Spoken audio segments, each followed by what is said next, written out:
Bom dia, irmãos, que a paz de Deus e o amor do nosso Senhor Jesus Cristo continuem no meio de nós. Neste santo dia de sábado, vamos então ler a palavra do Senhor. 1 Tessalonicenses 5, 16 a 18. Regozijai-vos sempre, orai sem cessar. Em tudo, dai graças, porque esta é a vontade de Deus em Cristo Jesus para convosco. Uns versículos tão simples, mas que no fundo têm um significado enorme. Significado enorme, irmãos. Nestes versículos, primeiro nós vemos que devemos regozijar-nos sempre com a presença de Deus, a presença divina nas nossas vidas. E devemos orar, uma maneira de agradecer a Deus é orar a Deus, nem sempre só para pedir coisas, mas para lhe dar graças também. E depois, há aqui o versículo 18, reparem. Há aqui, neste versículo, um sentimento duplo.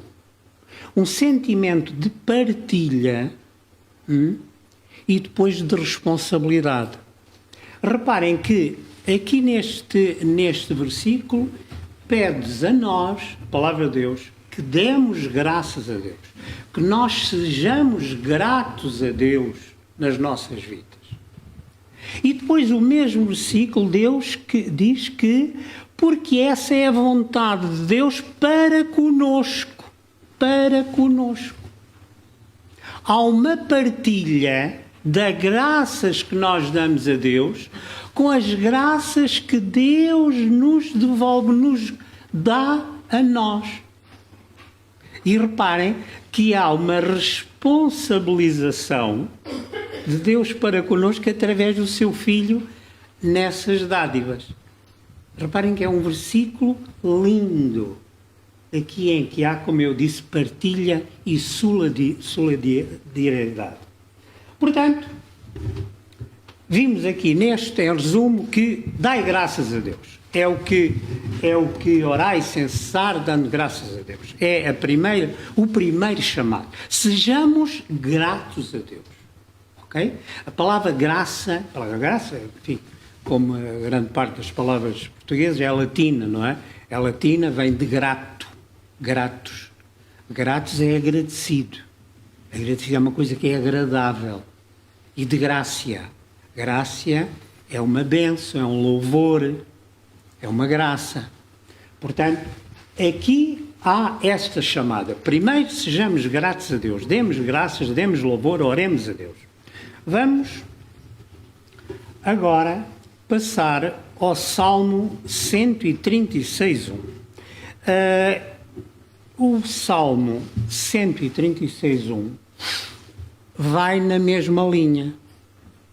Louvai, aconselho ao Salmo, louvai. Dar louvor é dar graças a Deus. Louvai ao Senhor porque Ele é bom. Porque a sua benignidade dura para sempre. E aqui há um chamado de atenção ao leitor da Bíblia que Deus tem duas características fundamentais. A primeira é a sua bondade. Deus é bom.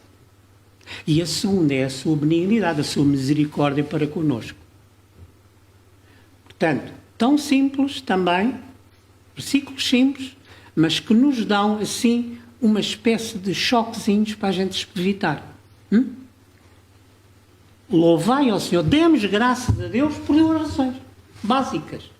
Deus é bom. A bondade do Senhor é estratosférica, Senhor. É imensa, é infinita. E a sua misericórdia também, o seu perdão para com as nossas faltas, para com tudo o que nós fizemos também. Vamos passar agora ao Salmo 31:3. Salmo 31:3. É um salmo de Davi, é um salmo que demonstra bem a gratidão de Davi para com Deus.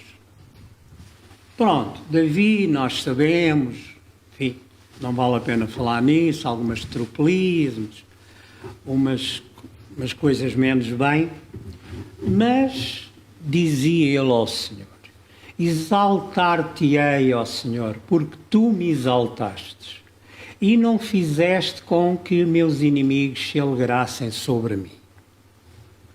Senhor meu Deus, clamei a ti e tu me saraste. Senhor, fizeste-me subir a minha alma da sepultura, conservaste-me a vida para que não descesse ao abismo. Lembram-se quando Davi foi perseguido por Saul, teve-se de refugiar naqueles desertos, naquelas cavernas de Judá, para fugir à morte. E ele não se esquece, porque depois de ter passado isso tudo, exalta ao Senhor, porque o defendeu em todas essas situações. Isto também é um chamado a nós, irmãos.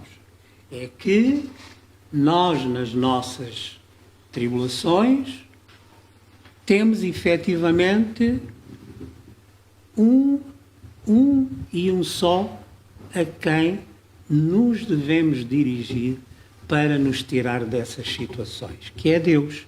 E aqui Davi dá esse conjunto de exemplos na doença, na perseguição e até mesmo na vida. Defendeu-lhe a vida, que ele teve quase várias vezes para ser morto. Agora, no mesmo Salmo 30, passava aos versículos 10 e 11. Ouve, Senhor, e tem piedade de mim, Senhor. Sê o meu auxílio. Tornaste o meu pranto em folguedo. Desataste o meu pano de saco e me cingiste de alegria. Portanto, Deus ouviu David. Deus ouviu as suas súplicas. E o que ele tinha de pranto e de choro e de lamentação tornou-se em folguedo, tornou-se em festa, porque o Senhor esteve com ele. A gratidão, as graças que David exaltava a Deus foram retribuídas por Deus, numa imensa gratidão, de tal maneira que ele diz que está cheio agora de alegria. Tudo o que era tristeza, aquela história de vestido de saco, tornou-se agora em alegria. E isto é um chamado muito importante que eu gostava de fazer nesta altura, que é o seguinte: é recordar, irmãos, é recordar a gratidão. A gratidão, meus irmãos, deve ter história. Se a gratidão não tiver história, não vale nada, é vã. Não foi gratidão, foi um obrigado, foi um reconhecimento. Ok, tudo bem, correu bem, desta vez correu bem. A gratidão tem de ter história, não pode ter a memória curta, irmãos. Tem de ter história. E a história que a gratidão faz é dentro de nós, dentro do nosso coração. Tem de ser um modo de vida à gratidão. Não pode ser um chamado qualquer, um sentimento momentâneo. Gratidão, olha, por acaso, aquele tipo fez bem. Eu ontem achei a piada que estava a preparar o culto, e lembrei-me de uma pessoa que me fez bastante bem. É verdade. Os cultos não são só feitos por quem prega, só para a Assembleia, são feitos para nós próprios. E ontem veio-me as lágrimas a recordar uma pessoa que eu já não vejo há muitos anos e que me fez bastante bem. Digo assim, eu tenho de o encontrar e tenho de ir almoçar com ele para lhe dizer a gratidão que eu tenho no meu coração. É verdade. Eu próprio digo assim, olha, estou a fazer o culto para mim também. A pessoa que eu já não vejo há muitos anos, e que foi, e eu sou grato até morrer por ele. Portanto, a gratidão tem de ter história nas nossas vidas, irmãos. Só assim, a gratidão principalmente para com Deus, a gratidão para Jesus Cristo, o que Ele sofreu para nos dar uma salvação, para nós termos um reino melhor. Tem de ter história a gratidão. E é muito importante ver aqui que na altura em que David aqui já está cheio de alegria e cheio de festa, folguedo, não é? Ele vai recordar as vezes em que estava vestido de saco, não é? Aquele simbolismo da tristeza, e que estava cheio de pranto. Bem, vamos no mesmo. Agora vamos passar ao Salmo 28. Reparem que aqui há um justificar, há uma demonstração da parte de David de que continua essa gratidão, fez morada no seu coração e não sai do seu coração. Reparem, bendito seja o Senhor porque ouviu a voz das minhas... Agora ele está só a recordar as alturas em que o Senhor foi grato para com ele. O Senhor é a minha força e o meu escudo. Pronto. Então, isto da gratidão é efetivamente, meus irmãos, isto joga com um pau de dois bicos. Porque a gratidão que nós demonstramos para uma pessoa é a mesma gratidão que a pessoa depois repara em nós. Não há nada mais bonito na vida do que a pessoa sentir da parte de alguém que fez bem um pingo de gratidão. É uma felicidade imensa. O contrário é um horror. A pessoa sentir que fez bem, uma pessoa que se empenhou em resolver os seus problemas e sente que hoje não há um pingo de gratidão, é um horror. Portanto, a gratidão assim até é boa, porque joga nos dois sentidos. Da pessoa que é grata e da pessoa que fez a gratitude. Vamos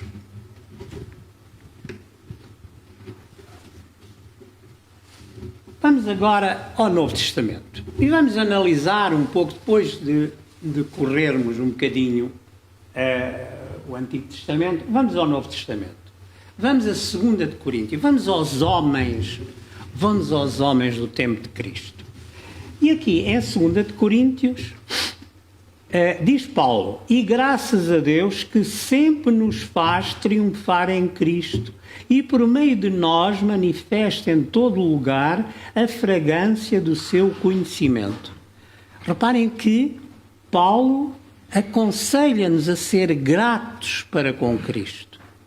É o conselho que ele dá. Ele dá este conselho imensas vezes, mas eu escolhi este só para ver. E por meio de nós manifesta em todo lugar a fragrância do seu conhecimento. Portanto, este conhecimento que nós temos de gratidão eterna para com Jesus Cristo, Paulo diz que nós devemos manifestar isso em todo lugar. A gratidão a Deus e a justiça deve ser manifestada sempre e em todo lugar. Eternamente, não é conservar no coração, pois bem, tudo bem, já vimos que sim. Mas agora há um chamado em que nós tornemos pública essa manifestação da gratidão que temos para Deus e o seu amado Filho. vamos agora a Hebreus e vamos ao capítulo 12. Em Hebreus capítulo 12 temos uma curiosa citação de Paulo. Diz ele assim: por isso, tendo recebido um reino que não pode ser abalado, retenhamos a graça, a gratitude, a grácia, a gratitude tem de ser retida. Podemos ser alegres, podemos tudo isto, todas as outras, mas a graça, a gratitude tem de ser retida. Nós temos de ter muita graça para distribuirmos, irmãos, pela qual sirvamos a Deus agradavelmente, com referência e piedade.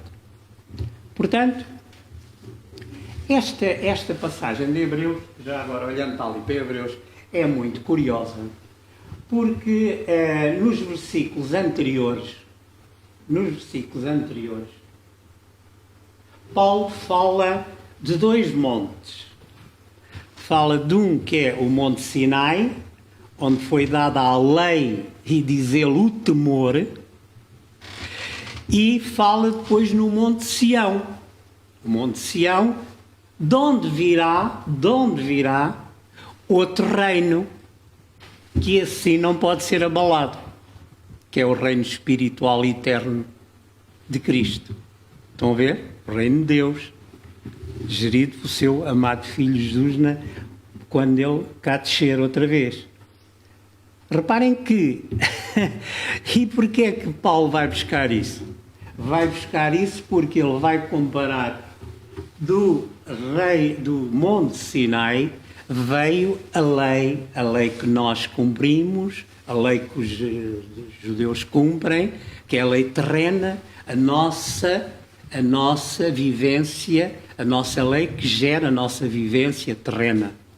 E depois vai buscar o Monte Sião. O Monte Sião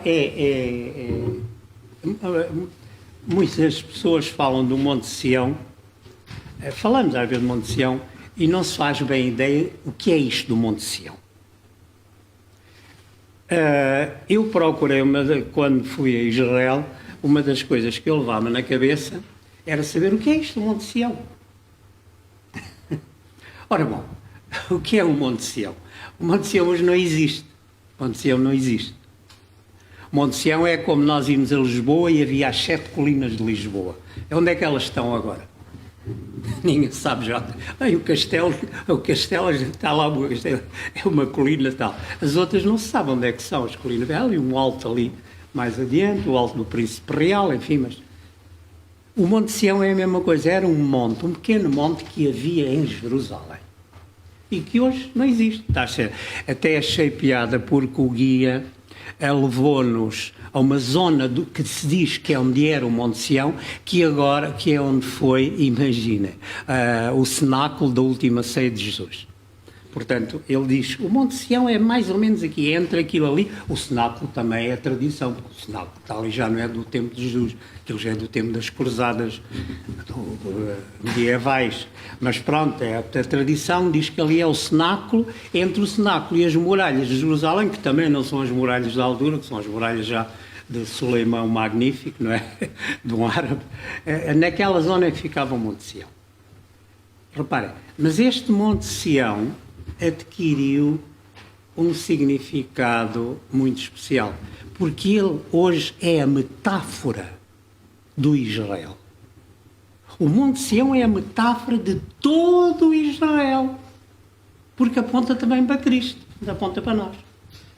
Quando se fala, os sionistas, os malandros dos sionistas, até se liga os sionistas com a parte mais ortodoxa dos judeus, aqueles malucos que não veem mais nada, que é estar ali com a Bíblia na cabeça e tal.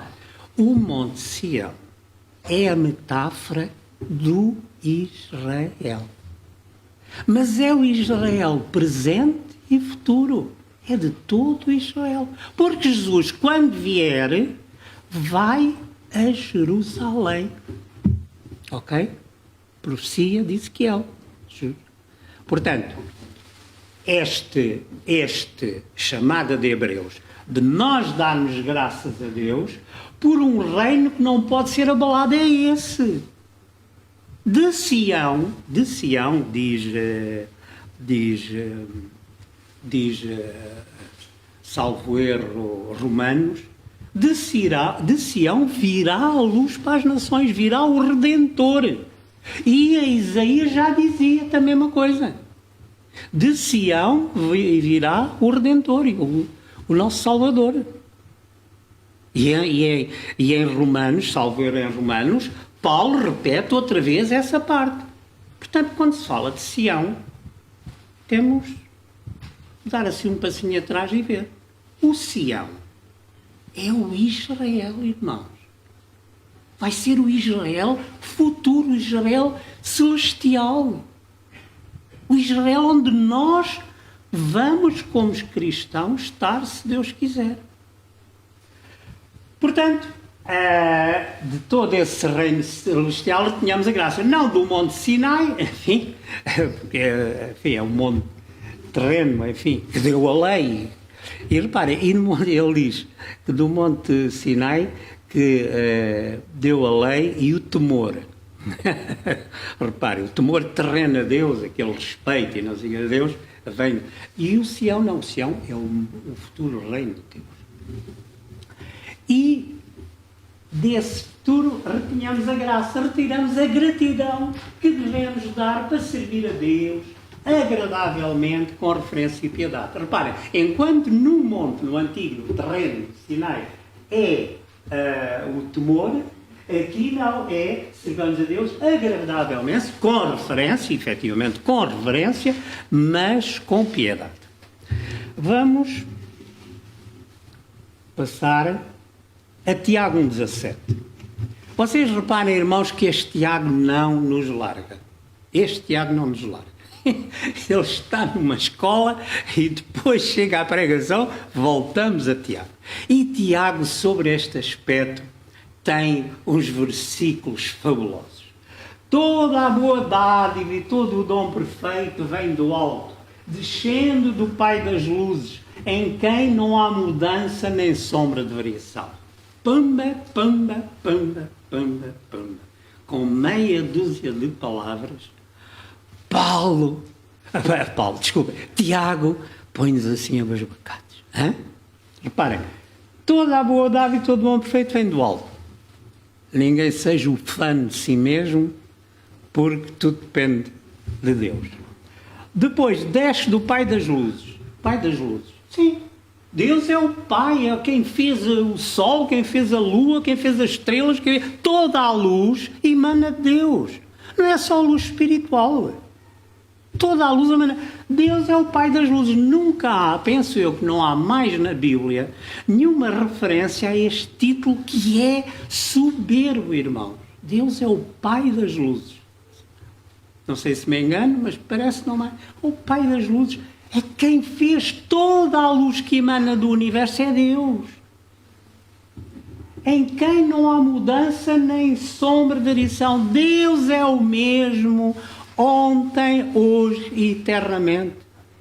Não há sombras. As sombras são para o mundano. As sombras da morte, a sombra da doença, a sombra do sofrimento. Isso é do mundano. Deus, em Deus, não há mudança. É sempre o mesmo. Nem sombra de variação.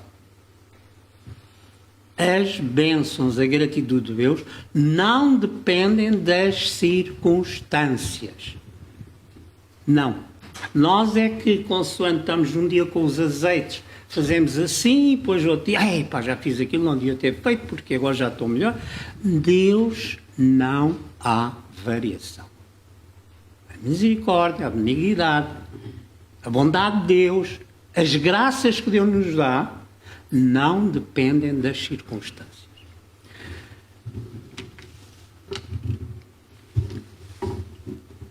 Vamos agora, irmãos, terminar esta onda de versículos bíblicos, de percorrer a Bíblia. Vamos terminar em Efésios 1:3. uns estilos também muito simples. Bendito Deus e Pai de nosso Senhor Jesus Cristo, o qual nos abençoou com todas as bênçãos espirituais nos lugares celestiais em Cristo. Deus, nosso Senhor, está nos céus, distribui a todos nós as suas graças celestiais. Disso podemos estar certos. É o que a palavra de Deus garante em Efésios, e essas graças são distribuídas através de Jesus. Portanto, muito simples, muito compreensível, muito bendito. Então, meus irmãos, eu gostava de agora, para terminar, vamos ver o que é esta questão da gratidão. E reparem que eu tanto falo da gratidão em termos bíblicos para com Deus, para com Nosso Senhor Jesus Cristo, como a gratidão normal, a gratidão humana. Já fizemos aqui várias vezes. Em primeiro lugar, há uma coisa muito importante que a gratidão nos dá. A gratidão fortalece-nos a fé, irmãos. Nós sermos gratos a qualquer pessoa, por qualquer ação que nos tenha feito, fortalece-nos a fé. Porquê? Porque resultou de um ato de bondade. E nós temos como bom, quando pensamos em bondade, temos presente o nosso Deus. Portanto, a bondade que há bocado vimos, que era uma das duas grandes prerrogativas de Deus, logo está presente em termos de gratidão, a sua bondade infinita e a sua misericórdia inabalável. Ok? Sua benignidade. E agora, nós vemos que na gratidão há um fortalecimento da fé por via da bondade que resulta dela. E por via de o único bom que há é Deus. Então, se nós falamos em bondade, é porque estamos em consonância com o nosso Deus. Estão a ver? Portanto, a gratidão acaba por nos arrastar para um fortalecimento da fé. E até nós dizemos às vezes, ó Senhor, enfim, obrigado por nos dares energia e intuição para fazer bem a este irmão que precisou de fazer bem. Nós agradecemos a Deus. Estão a ver? Quer dizer, a gratidão trouxe-nos um fortalecimento da fé em Deus. Sem às vezes nós querermos, não é? Ó Senhor, obrigado por nos dar tanta paciência para encarar as necessidades deste irmão, que são tantas. Estão a ver? A mesma coisa. Uma necessidade do irmão ao qual nós respondemos, não é? E por arrasto somos gratos a Deus por nos ter dado essa maneira, essa bondade. Há um isto é o primeiro grande aspecto da gratidão. Fortalece-nos a fé. Depois a gratidão tem outro aspecto também muito, muito importante. É que a gratidão protege-nos, irmãos, das emoções negativas. Se a pessoa é grata, repare, há gratidões, e eu já ouvi os irmãos que dizem assim, ele deu-me isto, mas podia ter dado muito mais. Não há gratidão nenhuma. Deu-me, tinha lá tanto e ainda podia ter dado muito mais. Pronto, não há gratidão nenhuma. O que há? Até no fundo há uma invejazinha dele ter tanto e só distribuir tão pouco. Se a pessoa tem gratidão, afasta estas emoções negativas, irmãos.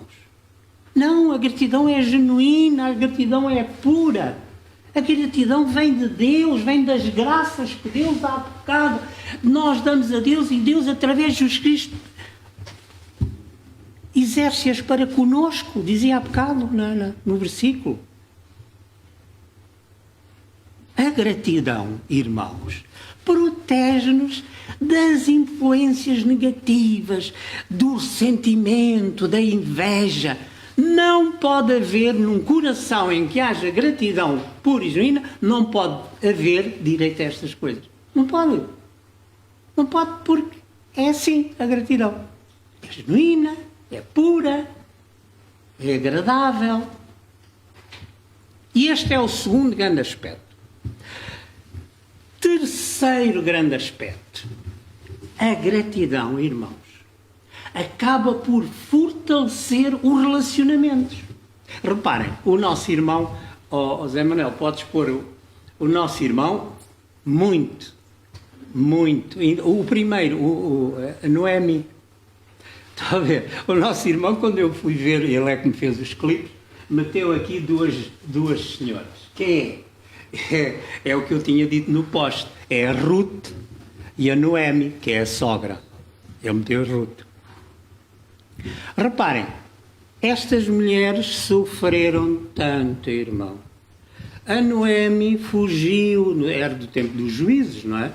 Fugiu para a Jordânia, para lá do Rio Jordão, à procura de comida, que não havia comida nenhuma em Israel. Fugiu para lá com o marido e 2 filhos. Morre-lhe o marido.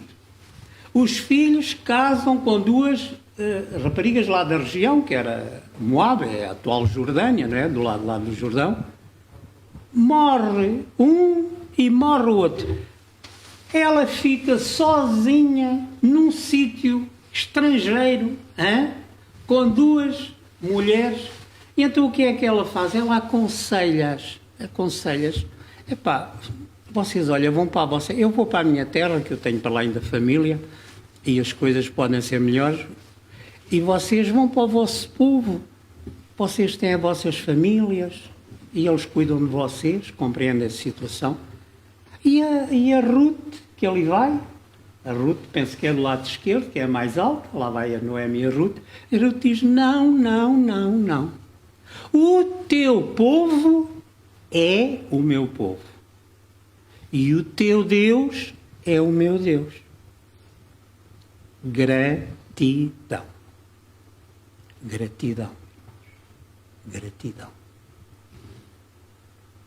Fortaleceu o relacionamento, foram as 2, penaram, chegaram a Belém, a zona de onde era o marido da Noemi e ela, não é?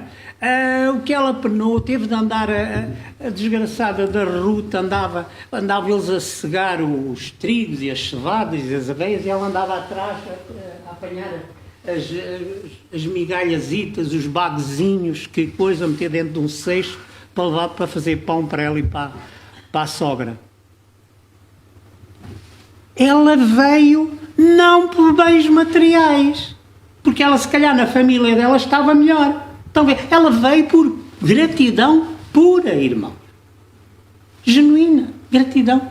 Fortaleceu aquele relacionamento de tal maneira que depois ela casou com um rico, lá que era dono das terras, onde ela andava a apanhar os grãozinhos que caíam no chão, e eles apanhavam a cevada e ela os grãozinhos e tal, apanhava para dentro de uma cesta para levar para comer com a sogra. Não é? E ela veio, não para a riqueza, que ela sabia a tristeza de vida que ia encontrar, mas depois casou com um homem rico, grandes propriedades, foi mãe de um filho, Obed, que é nem mais nem menos do que o avô do rei David. Ela tornou-se bisavó do rei David, e bisavó por via única, por um filho. Ancestral de Nosso Senhor Jesus Cristo, da linhagem de Cristo. Está a ver? O que deu a gratidão. Naquele espaço ali, tal moldou toda aquela variação da humanidade ali. Uma estrangeira veio ao reino de Jesus. Portanto, terceiro importante, a gratidão fortalece os relacionamentos entre irmãos, entre famílias, entre amigos, entre Toda a gente. E, finalmente, para terminar, a gratidão, irmãos, tem este toque muito especial. É um sinal de humildade. E nós precisamos tanto ser humildes na vida. Sede mansos e humildes, porque eu fui, disse Jesus Cristo. Sede humildes, porque eu o fui. E a gratidão, a pessoa que agradece a outra, exerce um dos atos mais nobres que há na Terra, que é a humildade. A pessoa pode até já estar bem na vida e para não sei o quê, mas reconhece gratidão a quem estava lá quando ele precisou. São as 4 razões que nós tiramos de toda esta meditação sobre a gratidão. Meus queridos irmãos, sejamos gratos a nosso Senhor Jesus Cristo. Sejamos gratos a Ele principalmente. Muito obrigado.